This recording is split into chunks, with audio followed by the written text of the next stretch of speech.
The unforgettable memories of ancient China, carved in bronze and precious stones. 1,500 Antiquities and the Mysteries They Uphold, Part 3, Series 41 to 60. The Hall of Blazing Spirits. Do you remember? The last time we stood together, the mirror of prophecy whispered to us. Its surface quivered, veiled in silk, and it asked the question none dared to answer. Who among you dares to see your true soul? Now, the silk is drawn back. The reflection trembles not with faces, but with fire. And beyond that mirror, the next chamber calls. The air here tastes of smoke and sunlight, the scent of bronze warmed by old prayers. Walls shimmer as if breathing, shadows curl like inkstrokes on rice paper. Here lies the Hall of Blazing Spirits, where the empires of flame and dawn once found their heartbeats. 20 relics stand waiting, their silence thunderous, their beauty almost unbearable. Walk with me, traveler. Listen with your soul, not your ears. For every bronze gleam here remembers the sky that once birthed it. 41. The Beacon of Hope. It stands slender, almost humble, a pillar of polished bronze, veined with gold fire. Once, this beacon crowned the mountain temple of Rui. When darkness swallowed the valleys, the monks lit it, and its flame pierced the fog like a prayer set free. They say its light could be seen for miles, and in it, the lost found courage. But courage, like flame, demands kindling, and hope, like bronze, demands patience. In that glow, peasants became poets, soldiers forgot conquest, and widows whispered their grief into wind. The beacon still remembers them. Even now, its surface hums faintly, a light trapped but unextinguished. Hope, the ancients said, is the fire that does not need air. 42. The Golden Phoenix Pendant. Suspended within its glass case, the pendant flickers with every heartbeat in the room. A phoenix mid-flight, wings carved of gold so fine they tremble when the air shifts. This pendant belonged to the Empress of the East Wind. She wore it on the day she chose mercy over war. Historians remember her treaty, but the pendant remembers her tears. When sunlight hits it just right, tiny patterns shimmer, a hidden script of blessings. To rise again, one must burn gently. It is said that when the Empress died, the pendant glowed one last time, and a single red feather appeared upon her pillow. Even death could not end her flight. 43. The Fireheart Chalice. It is not wine that once filled this cup, but molten gold, poured during coronation rites. The Fireheart Chalice rests upon an altar of obsidian, and even cold, it burns.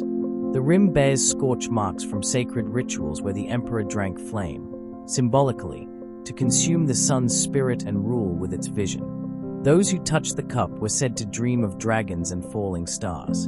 A relic of power, yes, but also of endurance.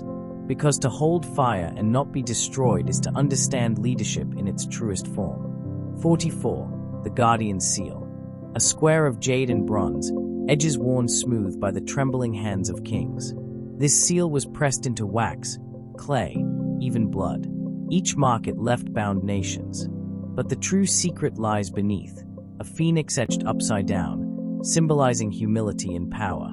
Legend says the last emperor who held it pressed it to his chest, not parchment, and whispered, "Let my people be free of me." The seal cracked. And so ended a dynasty, not with rebellion, but release. 45. The Sunfire Gradation. A bronze disc layered with golden crescents, meant to depict the transformation of the sun from dawn to dusk. When spun, it casts shifting light, dawn becoming dusk becoming dawn again.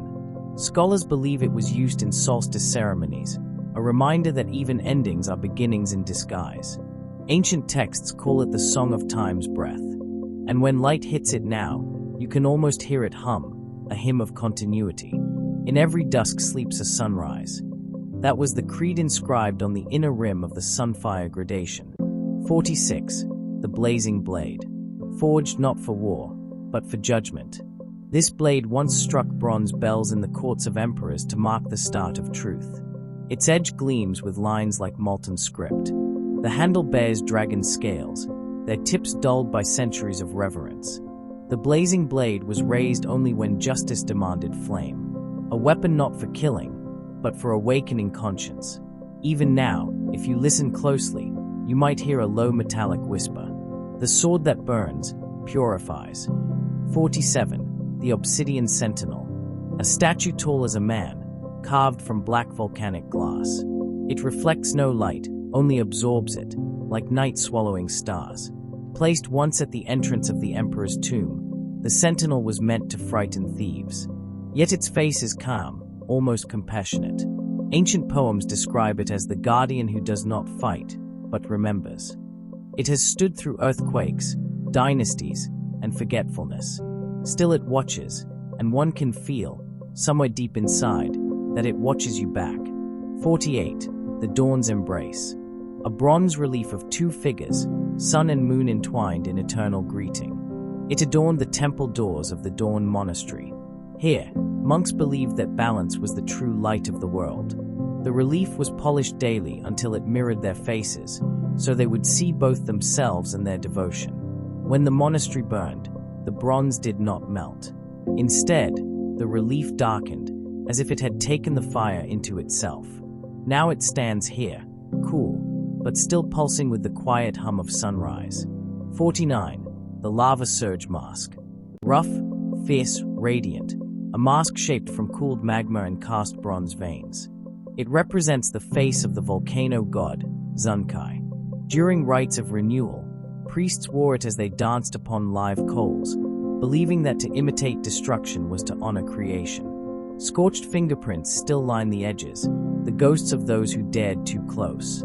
Yet, beneath its violence, a serenity glows, as though even fury seeks peace. 50. The Bronze Lotus Blossom. Bronze petals unfold like sunrise on a still pond. Each curve reflects patience, each rivet, a meditation. It once floated upon sacred pools, its center filled with oil and fire. The monks said it was the soul of water, learning to burn. The bloom endured countless seasons of prayer, its surface etched with mantra lines. Touch it, and you will feel a faint warmth, not of metal, but remembrance. 51. The Windfire Amulet. A pendant of twin dragons chasing each other through flame. Suspended by silk threads, it once hung in the Hall of Oracles. When storms approached, it spun. When peace reigned, it lay still. It taught the ancients that harmony is not stillness, but movement in balance.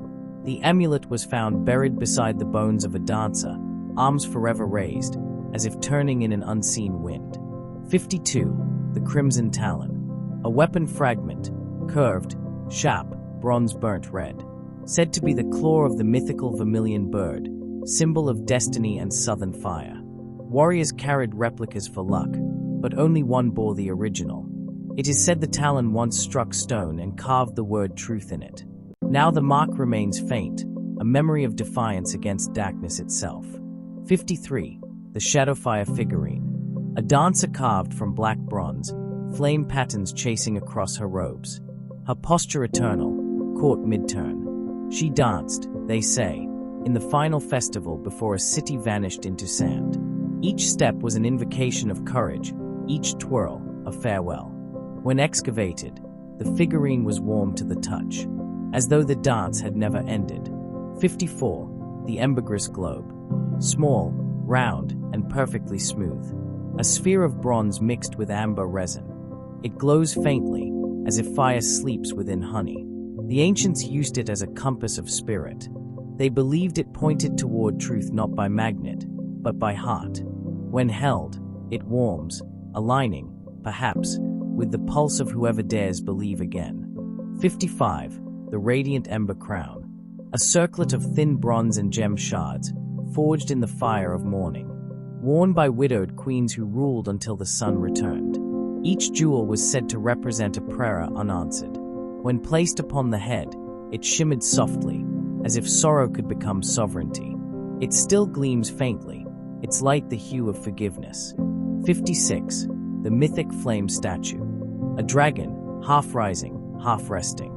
Wings scorched, tail wrapped around a flame-shaped stone. It embodies the paradox of strength in ruin.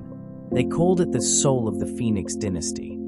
After the capital fell, refugees carried it through deserts and rebuilt temples in its name. Every chip, every scar on its bronze surface is a page in the diary of survival. 57. The firewater vessel. A jar glazed in twin elements, blue for water, red for flame. Once used by monks of the southern sea to carry blessed mixtures, oil and water coexisting, never merging. A lesson in contradiction, that peace is not the absence of conflict, but its containment. The vessel still smells faintly of salt and smoke, as though it refuses to forget what balance costs. 58. The sun's wrath shield. Round, massive, its surface hammered into the likeness of a roaring sun. In battle, its glare blinded enemies. But beyond war, it symbolized accountability, the emperor's oath to face truth. When he broke it, the shield cracked. Now, that fracture runs like lightning across its golden face, a scar more honest than perfection. 59. The Iron Wing Pendant. Forged from meteorite and bronze, light as feather, strong as eternity. Pilots of the sky chariots wore it, those who studied wind to chart celestial pathways. To them, the pendant meant freedom, but also restraint, for even wings must heed gravity's grace. It hums faintly when near open air, as though remembering the heavens. 60. The bronze sundial. The room grows quiet before it. A perfect circle of aged bronze, its gnomon shaped like a phoenix's beak. This was more than a timekeeper, it was a covenant. The emperors stood before it each dawn and vowed, "As the sun rises, so shall my justice." When their empires fell, the dial was buried. And yet, centuries later, it still marks light with reverence, shadow moving like breath across its face. It tells us not just what time it is, but what time remembers. And now, traveler, we stand again where light fades to reflection. 60 relics revealed, 1,440 yet to speak. Each artifact burns differently, some fierce as prophecy, others gentle as farewell. But listen closely. Do you hear that distant hum? A rhythm from beyond this chamber. It is not the whisper of guides or tourists. It is the pulse of the next hall, where mirrors dream and shadows breathe. They call it the Chamber of Returning Light.